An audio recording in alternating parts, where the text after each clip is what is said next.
On se retrouve pour une nouvelle vidéo sur l'élevage des génisses.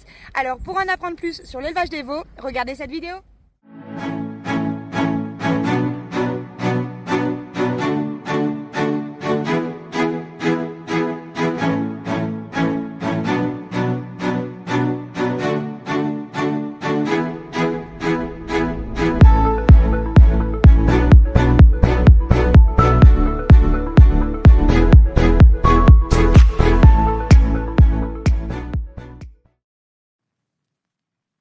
Pour limiter les risques sanitaires de vos futurs génisses, il faut être rigoureux dès le vélage.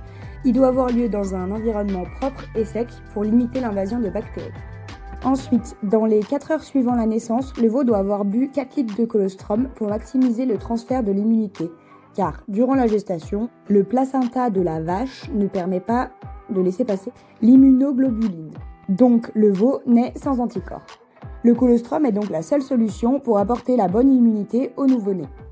Comme on le voit sur ce graphique, durant la première semaine de sa vie, le veau ne compte que sur l'immunité passive, donc celle apportée par le colostrum. Ensuite, il acquiert sa propre immunité. Pour s'assurer que le colostrum apporté au veau est de qualité, on peut utiliser un réfractomètre. C'est un appareil qui permet d'évaluer la qualité du colostrum en mesurant la concentration en anticorps. Un bon colostrum est supérieur à 22 Brix. Un bon plan lacté est essentiel pour assurer une croissance rapide, une bonne santé et des performances futures optimales. 2 principales sources de lait sont utilisées en élevage. Le premier est le lait entier, un aliment naturel, très appétant et riche en énergie. Il favorise une bonne ingestion et une croissance rapide des veaux. Cependant, sa qualité doit être constante et son utilisation peut représenter un coût ou une contrainte de gestion.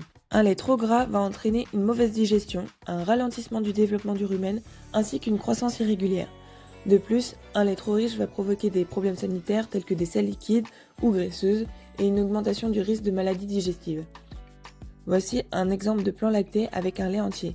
On compte en moyenne 400 à 450 litres de lait entier pour sevrer une génisse suivant les systèmes d'élevage.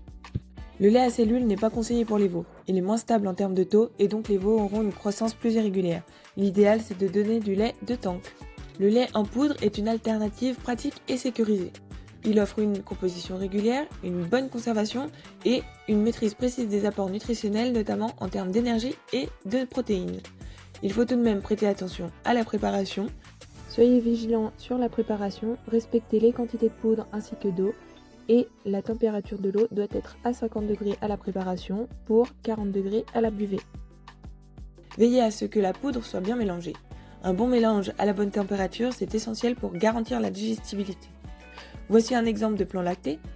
Pour repère, en moyenne, il faut 50 kg de poudre pour sevrer une génisse. Pour comparaison, 7 à 8 litres de lait entier, c'est 1 kg de lait en poudre.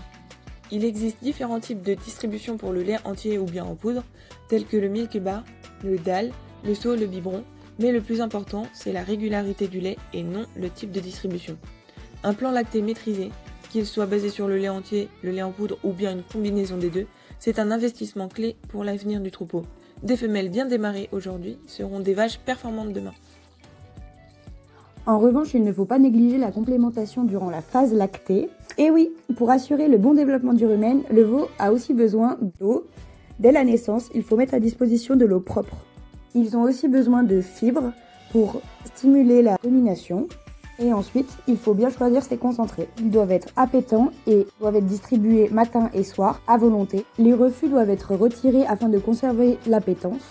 Il faut aussi gérer la quantité apportée en fonction des refus de la veille et du suivi de la croissance. La transition vers le sevrage doit être progressive. Attention à ne pas cumuler plusieurs stress comme un changement de lieu, castration, écornage, etc. Au sevrage, les besoins sont de 2 UF par jour, soit 8 litres de lait et donc 1 kg de poudre. Pour être sûr que la génisse est prête à supporter le sevrage, elle doit manger 2 kg de concentré et doit faire le double de son poids de naissance, soit environ 105 cm de tour de poitrine. Pensez à retarder le sevrage si le veau a été malade ou ne consomme pas les 2 kg de concentré.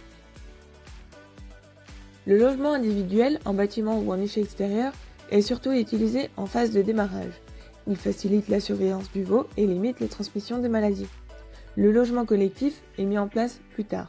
Il favorise la sociabilisation des veaux, à condition d'assurer une bonne ventilation de l'espace et une litière propre. Quel que soit le système, Confort, hygiène et observation quotidienne restent les clés pour élever des futures vaches laitières en bonne santé. Maintenant, vous êtes incollables sur les veaux et les génisses. Pour plus de techniques, rapprochez-vous de votre conseiller. Pensez à vous abonner, liker et partager. Et à bientôt pour une nouvelle vidéo.